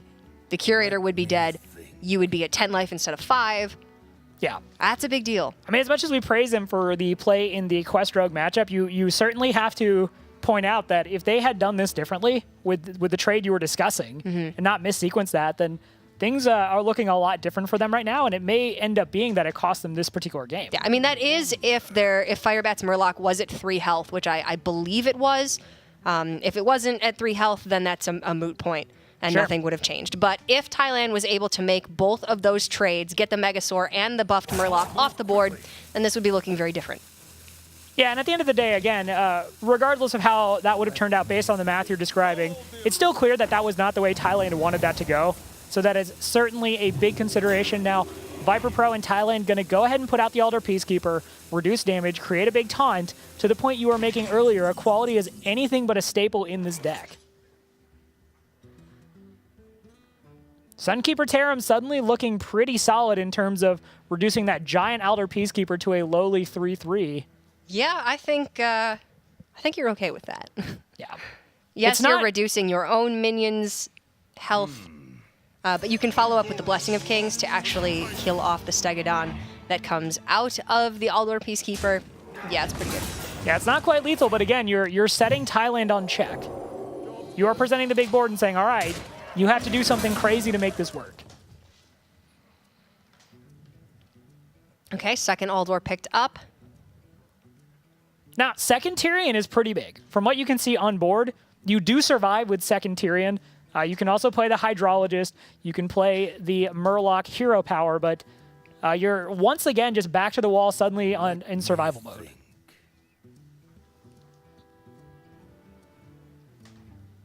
So is Tyrion the right choice, or is Aldor plus Curator a better option? Maybe Curator picks you up Primordial Drake. That would give you even more taunts in hand. And with 2 copies of Aldor Peacekeeper in the deck for Viper Pro, along with Stonehills, there might actually be a copy of Equality in this deck. It looks like it's a bit more of a control game plan, maybe than Firebat's list.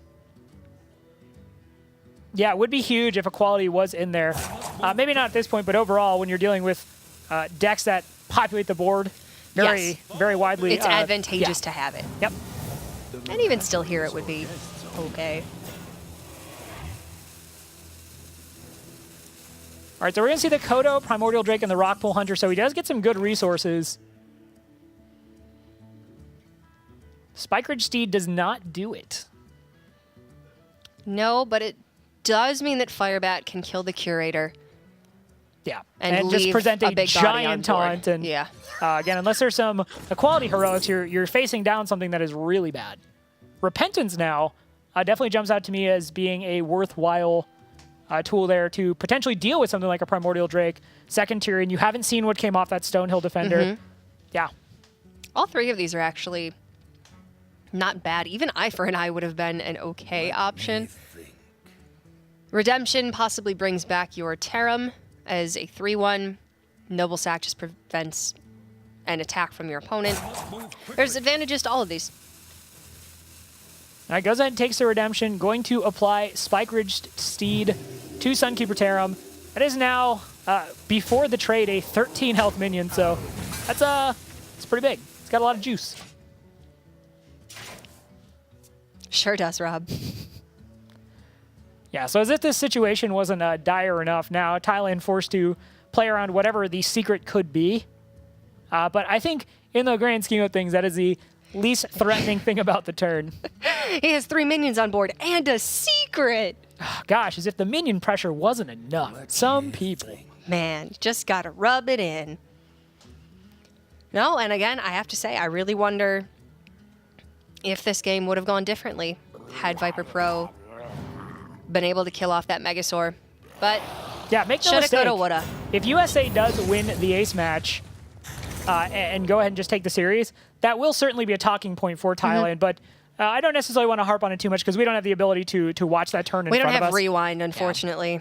This Caster isn't- vision only extends so far. If you've been wondering about the limitations of caster vision, that's a We don't limitation have is. TiVo in our brains. All right, so big taunt coming down in the form of the Primordial Drake. I always think that Megasaur. Hungry Crab itself is a Murloc, but it's not. It's a hungry Fun crab, fact. Cora, not a hungry Murloc. Well, you could have fooled me. I thought you had a degree. I do actually. Oh, educated too. All right, so another big board for Firebat, just continuing to say, okay, I'm going to make you handle this every single turn. No equality there. Wicker Flame does provide a taunt that realistically takes 2 sources of damage to get through, is going to potentially heal. Stampeding Kodo, you could hope to hit the 2/6, but what are you using to block out the 4/8? Is it just going to be Wicker Flame? I mean, here's the thing, though. This is pretty much Firebat's last stand, right? If Viper Pro is able to take down Firebat's board and establish his own, he has the greater amount of resources here. Maybe you stabilize at a very low amount of health.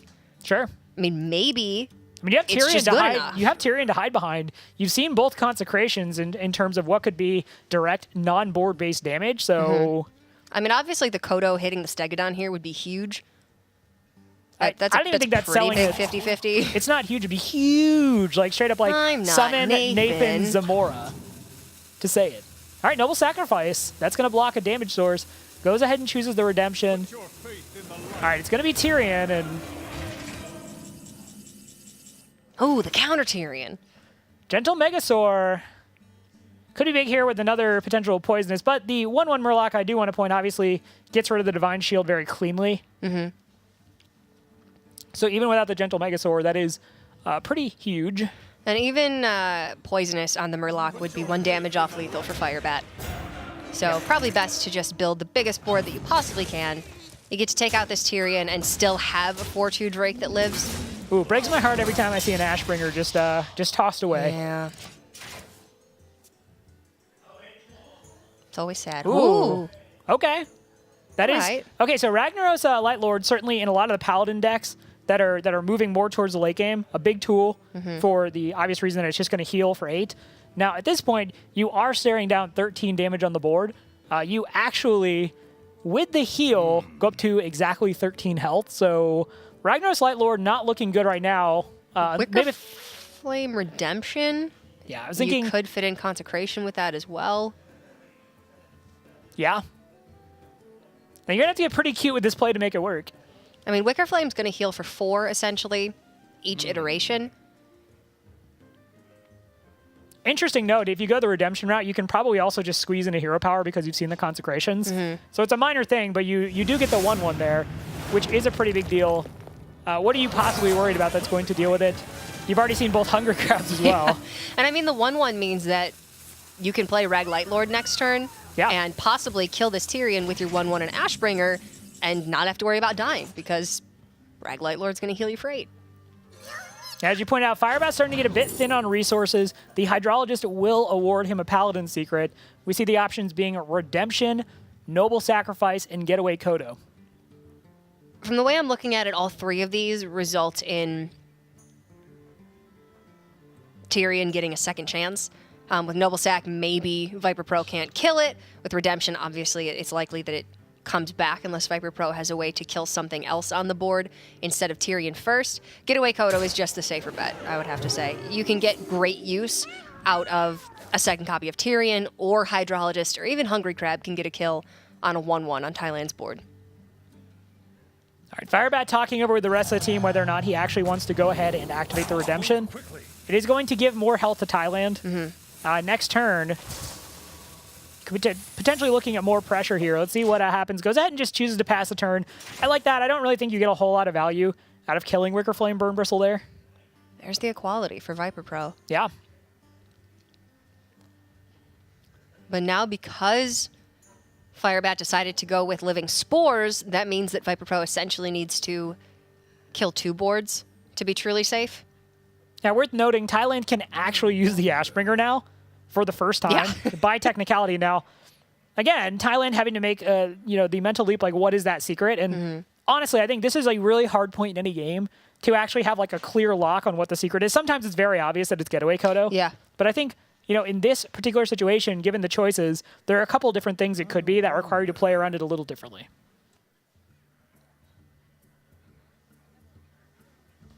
And Thailand does have ways to play around Getaway Kodo with the Stampeding Kodo, but then that means that they can't play Rag Light Lord this turn, which I think needs to come down if you want to feel truly safe. Now the question is, how do you clear off most of this board and drop Rag? I think equality is the way to do it.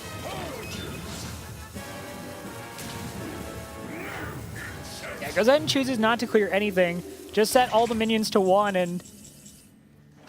All right, let's see here. At this point, Firebat realistically cannot afford to sit there and not trade. That Ragnaros Light Lord is a huge problem. Does he have lethal, though?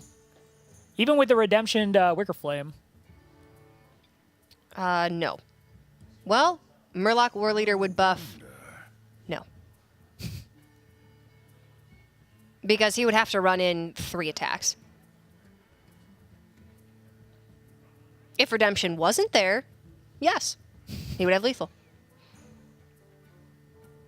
Now, Firebat doesn't know that it's Redemption. Probably a safe assumption at this point. Yeah. Could be potentially Getaway Kodo, in which case, obviously, Getaway Kodo changes the dynamic of that equation a fair bit. But, yeah, goes ahead and gets the news that it is Wicker Flame Burn Bristle. 2.0. Yeah. We'll replace a 1/1 with 2 1/1s that are now plans.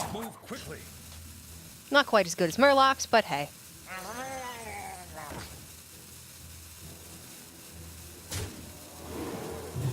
Man, this has been an absolute slobber knocker, just back and forth.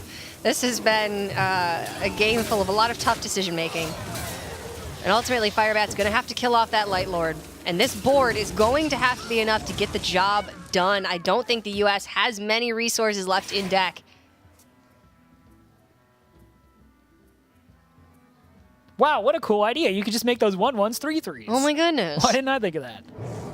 Yeah, Stampeding Kodo, going to come down and kill a minion, but also give Thailand information as to what that secret is. So now they no longer have to deal with it. They can get rid of that war leader. As you pointed out, it kind of feels like, okay, this seems to be enough. Goes ahead, they play the Gentle Megasaur because they are so concerned with getting on board that they just say, okay, well, you know what? We're not going to get the buff on the Murloc. That's fine. We just want a 5/4 right now. Which, you know, looking at this board, you see, you can test it, you know, factoring out the weapons pretty reasonably. This does look like it'll be good enough to set up a 3-turn lethal for Viper Pro and Thailand. And Firebat's going to have to shut down those options by trading off all of his board, meaning that it's going to take him even longer to kill Viper Pro now. Was down at 5 health, back up to a solid 18. Both players drawing their True Silver champions at points where, you know, they're kind of like, I mean, it might be useful there, getting that 2 heal. But again, you're looking at damage increments, at least for Thailand, of 5. So unfortunately, that's going to be 3 weapon swings from Thailand to close out this game. But even with both True Silver charges and an Ashbringer, the minions on board are going to have to get some work done for Firebat. it's rough for Thailand. It's a weird game. Right? No, this has been very back and forth, and usually these Paladin mirrors are actually very swingy in terms of just... It's not even necessarily swingy. Whichever person gets on the board first usually just rolls over with the initiative and has these giant Murlocs that are just pressuring so hard that the game pretty much ends just very naturally. But yeah, this one's been very back and forth, and I got to be honest, it's kind of nice to see that. Sunkeeper Tarim, though, just probably going to rot away in the hand of Thailand. I believe we've seen both consecrations from them. I know we've seen it for the United States. So Sunkeeper Tarim, I mean, if you play that, that is super bold. Maybe you have to, but it feels bad. Yeah, going to go ahead and chip away a minion first and basically come up to the conclusion that, okay, maybe the 3 minions get traded into it, but I'm not sure on that one. I don't know about this. Viper Pro could have set up a 3-turn lethal by just hitting face. Yeah. And it looked like he was going to be able to live because he doesn't know that Firebat has an additional 8 damage in hand from the True Silver. I mean, he did know about the... Yeah, no, he knew about the Ashbringer that was equipped, too, so, like, yeah, so realistically... Ashbringer was 5. Then there was 4 on board, so there's 9. Another round of attacks from the 4 on board would have been 13, 14 with an additional hero power from Firebat. Still wouldn't be enough to kill off Viper Pro in 2 turns, meaning that Viper Pro would have been able to get in that 3rd attack and close out the game. Plus, he would have had the additional 2 healing from True Silver. Yeah, I don't know. This was a little weird. I really thought Terra was going to sit in the hand a little bit longer. I'm actually wondering now. I don't actually know if we've seen the 2nd consecration from Thailand. That's a good question. They used one very early on against Firebat. Oh, then we have actually. And then they used the 2nd against the Primordial Drake and the Tyrian. Yes, so we did see both. Did we see 2 Primordial Drakes? Could Viper Pro have another? Yeah, so we even see the True Silver Champion come out to override the last charge of Ashbringer just to get some damage mitigation because it was the difference of taking 3 damage versus taking 1. So Firebat and United States get to keep their board. That is obviously at this point what needs to stick. Is that board. That board is going to close out the game. And the True Silver on the 2nd swing is going to probably allow you to generate some more health. So 7 cards left for the U.S., 4 for Thailand. Firebat looks like he's celebrating a bit after seeing that Hydrologist come down. That's not a great draw for Thailand. Well, Firebat's just a very emotive individual in general, and he loves competing. He loves competing, and I think this has been the kind of back and forth match where every decision has mattered that Firebat really enjoys. Yeah. Firebat, you know, if you don't know the guy, he's a very simple man. He enjoys competing and he enjoys winning. Yes. It's a very good description of Firebat. Sometimes he casts. Yeah, he'll actually be casting this weekend with you, I believe. He will be. Yeah. Gonna be the bat and the bird. Be somebody to cast with who knows what they're talking about. So Be a lot easier for you to lift up that It's cast. going to be a relief. Yeah. We see the redemption here, though, getting stuck, and all right. Goodness gracious. See, now Viper Pro needs to find 2 additional damage, whereas if he'd just gone with the 3-turn route, I think he would have actually just been able to close this game.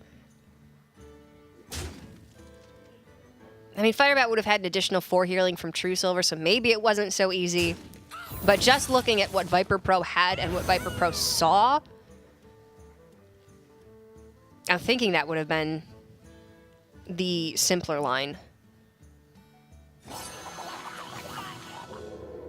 How many Murlocs are even really left in the deck for the United States, out of curiosity? I mean, obviously, at this point, Finch is probably just going to be aimed face. There might be another Tidecaller. So we haven't seen... I mean, it depends. So all the Murloc variants, even the more aggressive ones, kind of, you know, how aggressive are you? Do you run Bluegills? Do you run Oracles? Based on what we've seen thus far of the United States Paladin deck, it doesn't seem like they're going quite that aggressive. Yeah. So I do kind of actually wonder how many Murlocs are even in there. It's more aggressive than Viper Pro's double Aldor equality build.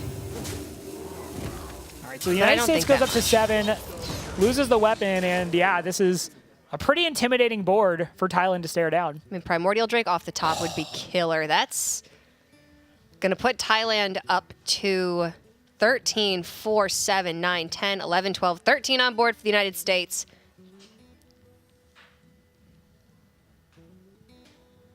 It's going to be game.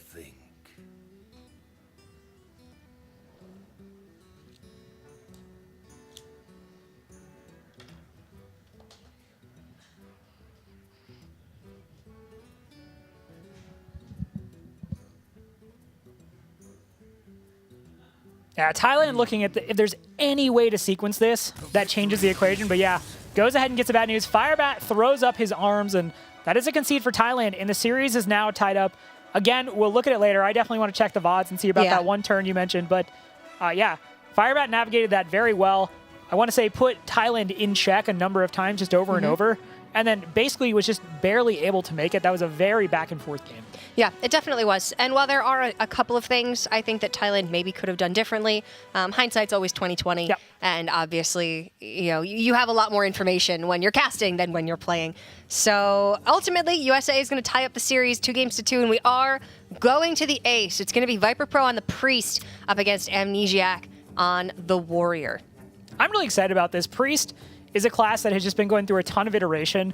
We've seen Purify Priest go from the very depths of being a community meme in terms of, oh, this will never work, to being one of the most powerful decks that pro players are kind of talking about, you know, as being on the cusp of like a tier 1 deck. You have so many different annoying things you can do early on with the Radiant Elemental, Lyra the Sun Shard. Things just spiral out of control. You leave a Northshire Cleric unchecked, suddenly it's a 10-10. So I'm very curious to see what Viper Pro brought, because I know Zalay, who you know is a very close friend to Firebat, tends to look at Priest as recommending the Purify Priest right now. And it is going to be Amnesiac piloting as well as Viper Pro. For the Warrior, nothing would make me less surprised than if this was Pirate Warrior. Yeah, I don't think I would be very surprised either. And to your point, Silence Priest is fantastic against other Priest decks. It's fantastic against Jade Druid. It never will draw a ban in a ban format. So it's a really solid deck archetype to actually bring right now. If you want to take down control and you want a deck that your opponent will never ban, because Rogue and Warrior are too dominant, you can't leave those unchecked. And Priest is like, oh, it's Priest. I can beat Priest. I mean, you have to make it all the way. Sometimes you can't. You have to make it all the way down the line of class, and you'd be like, well, I don't want to ban Rogue for some reason. I don't want to ban Warrior. I don't want to ban Druid. Yeah. I don't want to ban Mage. Yeah. What about Priest? I don't think you ever make it down that far in the Conquest format. Obviously, if you're watching and you don't know much about the Hearthstone Championship Tour, shame on you. You should be watching it more. But the format is very much different from the Hearthstone Global Games format. But yeah, Priest right now, there's so many different ways you can play it. I've been playing a lot of the Singleton Priest with Kazakus lately. That's not how most people are going. It's a very fun deck. You have Medivh, Free from Amber, Mind Control in there. So it's a very strong deck, or very fun deck rather. But some of the more strong options are that Silence Priest, the Dragon Priest. But yeah, this is going to be a very climactic ace match for this first series of the night. It absolutely will be. We're going all the way to game number 5. We haven't seen too many of these. I feel like a lot of the Hearthstone Global games, at least on our broadcast, has been 3-0s, 3-1s, not a lot of 3-2s. So getting down to it, it's going to be interesting to see Amnesiac on the Pirate Warrior. Big shocker there, and it's going to be the Silence Priest for Viper Pro. All right, so, I mean, knowing what I know of Amnesiac and you know, Team America, as I will call them, coming down to the ace match and just bringing out Pirate Warrior, I would say that's so Raven of Amnesiac. But can he see the future? Now, can he see why kids love Cinnamon Toast Crunch, Rob? I mean, I'm sure he can. Interesting, Worgen Infiltrator in this list now. Worgen Infiltrator isn't in every Pirate list, but we did see it from Amnesiac at DreamHack as well. Just recently, very much favoring that Worgen Infiltrator for the earlier pressure it gives. Obviously, it dances by things like Potion of Madness, Shadow Word Pain, and those are tools that can really help the Priest get going. But I gotta say, Viper Pro having the Northshire Cleric and the Tar Creeper and the Cabal Talon Priest is frankly pretty good news in terms of building a big board, which oftentimes the Priest can chase the Pirate off the board. I mean, that is a strange statement to make, but it's absolutely true. If you do get these stat buffs early on and you can build up your own large priest board while taking down the small pirates, it can be very difficult for the warrior to actually break through the defense of the Silence Priest. And then with one inner fire draw, suddenly you're dead. A 20 health minion with 1 attack goes to a 20 attack minion and there's nothing you can do. I was extremely begrudging of this deck when people were saying that, oh, it was a very powerful, viable deck, because I wanted to live in the world I knew, a simpler world, where a Purify Priest couldn't be good. It's very possible that Lyra is too strong and Purify is a viable card. I don't think Lyra is too strong. These are true statements. I think Lyra is just in a fantastic place, and it's cool to see Priest have what I would argue is borderline Tier 1 Legendary. Yeah. It's great to see. It is one of those things they haven't always had access to. We are going to see the N'Zoth's First Mate. That is a very powerful start, and generally, when you are playing as Pirate Warrior, it's something you are almost always mulliganing towards. It's just so incredibly strong, but with this heal play, Viper Pro and Thailand choosing to leave a Pirate up, and Amnesiac does have the coin for the Bloodsail Corsair. If they want to go that route, could also just coin out the South Sea Captain. That also deals with the Northshire Cleric. Yeah. Plenty of ways to get to the same goal. Obviously, this way means you have a weaker weapon, but you get to keep Patches alive, and I'm sure Patches appreciates it, so. All right, so Viper Pro is gathering the pieces together, but he does need to find one body that can actually stick to the board to be able to use the Divine Spirit Inner Fire combo. That's what Amnesiac is going to be trying to prevent. So you said it wouldn't surprise you if Amnesiac played Pirate Warrior. That's absolutely true, but Amnesiac is also one of the most interesting Pirate Warrior players that I've watched. He really has, I think, a masterful knowledge of this deck in that he knows when to trade. He knows when to utilize weapons as damage to face versus hold weapons. He does things that you would not think to do with this deck that are not obvious. So if anybody can pilot this deck, it's Amnesiac. And I think he knows exactly what he needs to do to put the Priest on edge and constantly make them have to use their resources awkwardly. Yeah, and one minion that can force you to use your resources awkwardly is that Tar Creeper. Tar Creeper, obviously, extremely powerful on the defensive, much less so on the offensive. But yeah, going to force Amnesiac to probably have to expend the South Sea Captain to get through it. Question is, do you value that Patches higher, or do you value a 2-2 Rusty Hook? I mean, that's subjective. What do you value more, Cora? I don't know, man.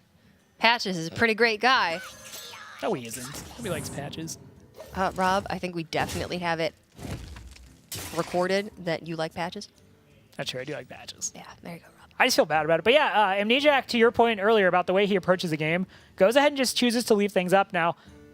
This is a situation where by leaving this up, you're allowing for Divine Spirit to come out. You're allowing for a giant Tar Creeper to come down. So I definitely don't mind the approach from Amnesiac, but it is one of those things where you're kind of opening yourself up to bad situations. But obviously the reasoning behind this, it's not just Amnesiac forgot to make an attack. The reasoning here is that, listen, how do you actually win this game long term?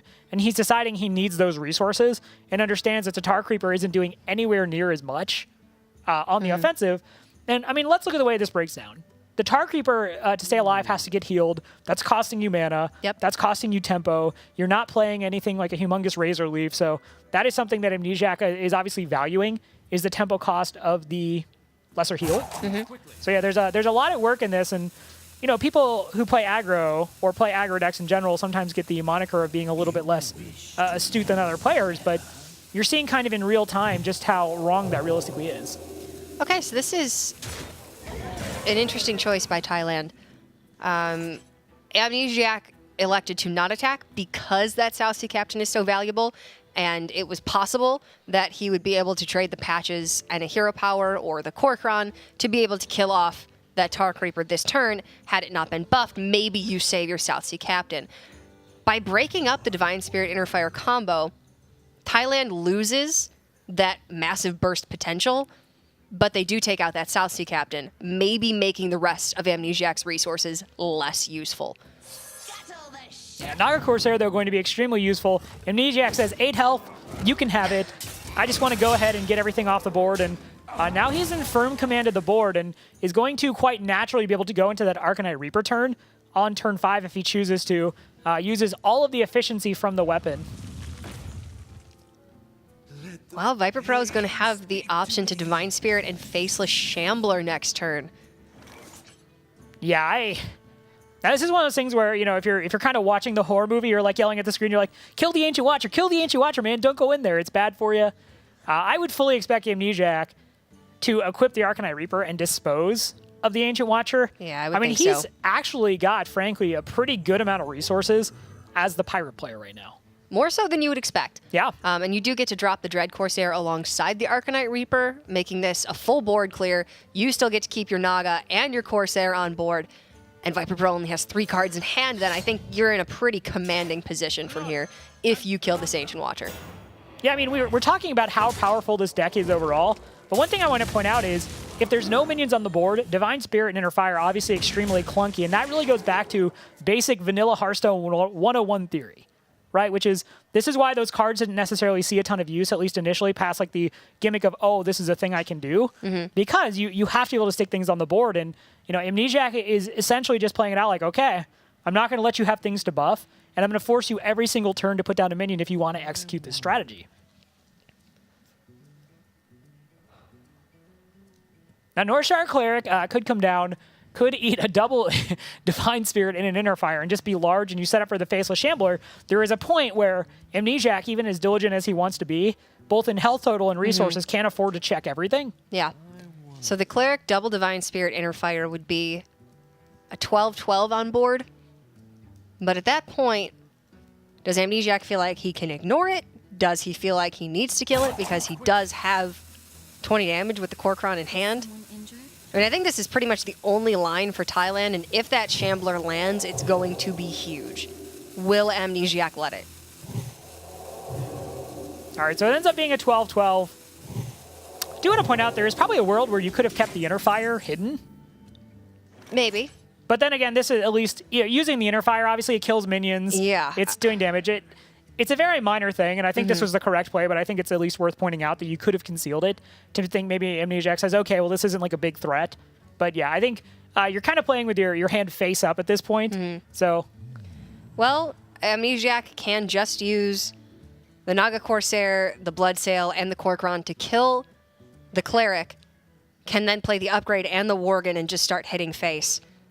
And at that point, Viper Pro is pretty much tapped out.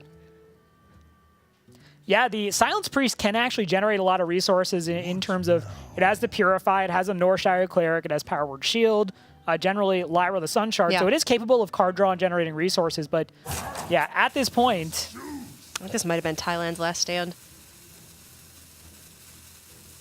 Yeah, Amnesiac talking to the rest of the guys, it's clear there's some different opinions on how they want to approach this turn.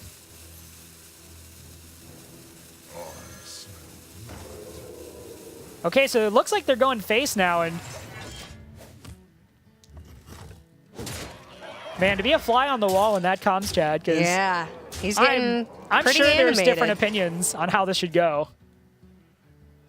It's a lot. Don't get me wrong; it's a lot of damage. It is, but I mean, I think you can't put Viper Pro on having Faceless Shambler in hand, I think maybe that's unreasonable. And this way you just close out the game in 2 turns, and if you give the Silence Priest more time, then they're more likely to draw something like Faceless Shambler or Lyra, which can do crazy things and keep him in the game. Now, I mean, there's so many different ways you can approach that turn, but it's definitely, I think the question of how do I lose comes into it. Yeah. Shadow Vision's into Power Word Shield. Oh, I was just going to say, that is suddenly a 14 health wall.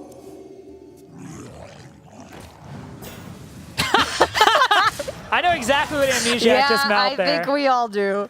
Yeah. It was not, Amnesiac was not happy about that situation. I mean, he can get through it, but he needs to use 3 minions on board plus Corcoran. And then you're still facing down 12 damage. Now, the good news is that you've seen both Divine Spirits and you've seen the Inner Fires. Yeah. So there's not really too many more shenanigans left to the deck. But yeah, you really do have to give up a lot here. Viper Pro's got a Shadow Visions in hand. If he can Shadow Visions for... I mean, Dragonfire Potion, if Amnesiac puts down the Frothing, Death would be good too. He's still got ways to remove board, and Amnesiac needs to set up a 2-turn lethal here with weapons, I think. Yeah, gonna go ahead and get the Frothing Berserker buff. I mean, you'd be crazy not to at this point. You can't really expect too much more burst damage to come out. Yeah. At this point, you've set yourself up to where you can absorb a hit from the Northshire Cleric. But yeah, let's go put on that axe and... All right, let's get him. All right, so Thailand has 12. Amnesiac's at 15. There's nothing I think that they can draw that can just win them the game here. Unless it was like Lyra, Shadow Vision's Free Holy Fire. But that's not going to happen. So Shadow Visions can pick up Death. You can heal, and in that case, you're still dead. Shadow Visions... Did you have anything else in your deck that can heal you is the question. Because you don't have a taunt now. Razor Leaf, you can pick up Purify, then you need to have like Sun Fury Protector in your deck.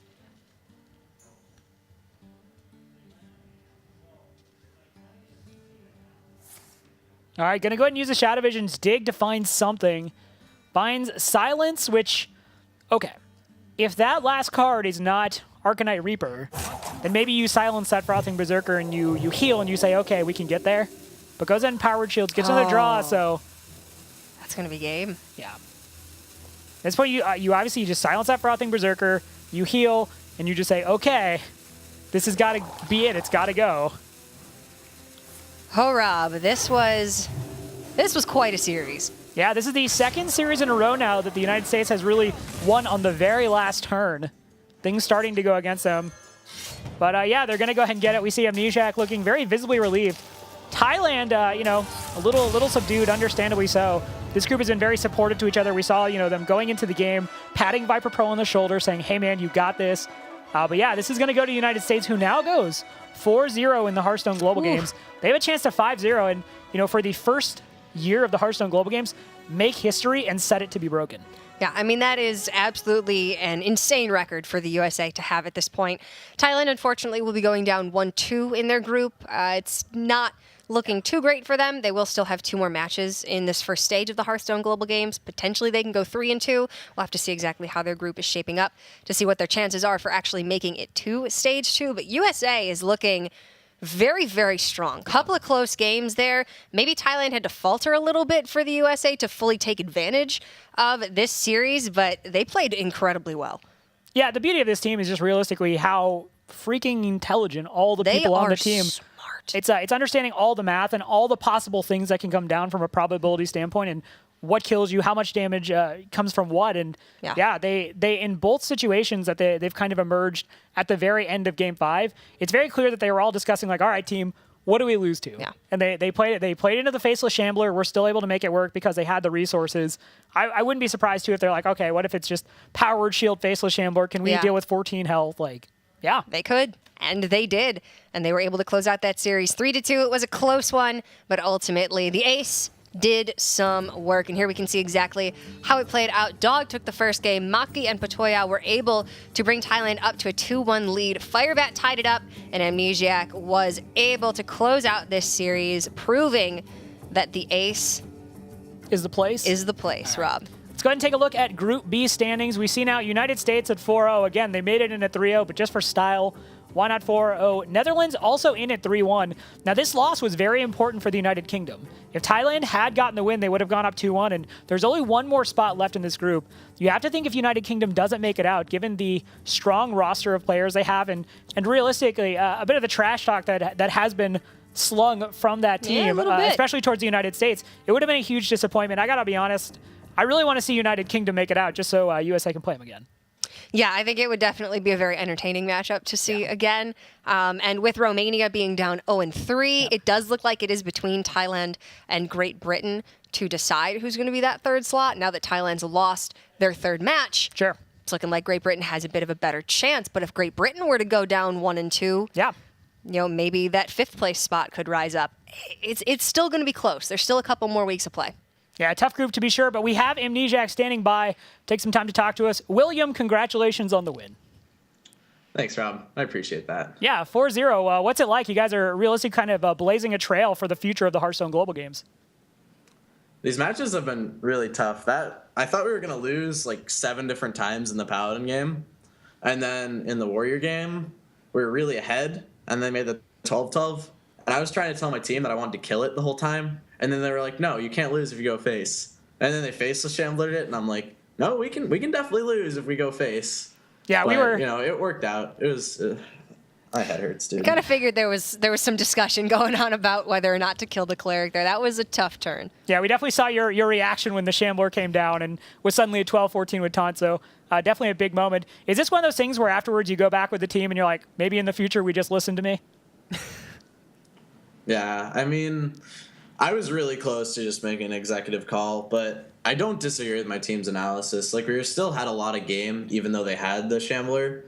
But the way I was looking at it was like, if we killed the cleric, we would go to 1, then we could armor to 3. And then realistically, they have 2 cards. The only card they could play that would be a problem would be the 4/8, and we could still armor to 5, and they were down both inner fires. That deck doesn't burst you ever if they don't have their inner fires. Mm-hmm. So we would be 1 out of range, and they'd have to have a random Holy Nova. Like, my team was thinking about Holy Nova, and I agree with them at the time, but thinking back, I don't think that made any sense. We could have just beaten the conventional cards, like, every time. Like, if we killed the cleric, we would have had 5 power in play, we would have developed our board, we would have never lost. So I think, looking back, that was a misplay. But it's really hard when everyone sort of has different opinions, and no one's wrong. It's just, like, who's a little more right, given the situation. Yeah, it all comes down to the very small plays. Out of curiosity now, you guys brought Quest Rogue last time you played. Chose to go with the Miracle Rogue this time. Can I ask what the reasoning was? It's just good to mix it up in this format. I change my tech cards every week, and then also just like switching archetypes. I think Miracle Rogue and Quest Rogue are both pretty good right now, so I was all right with bringing it. It's just good to change things up, keep people on their toes. Yeah, totally agree. Before we let you go, anything you want to say to all the fans from the United States who are watching and cheering you guys on? Yeah, go USA. UK sucks. They won't make it out of the group. All right, so more Bold of that fabled words. trash talk from the Young Savage to the British Young Savage. Thanks so much, Amnesiac, and good luck in your final match in the group. Congratulations, man. Thanks, guys. All right, that trash talk, the banter back and forth between those two. Yeah, it's not even. Good. It's really not even United States versus United Kingdom at this point. It's Amnesiac versus George C. Yeah, really want to see. It's spicy, Rob. It's spicy like that burrito. I was gonna say I would rate it mango habanero out of 10. So yeah, Maybe a little bit better than honey barbecue. I'd call it maybe Caribbean jerk. All right. Ooh.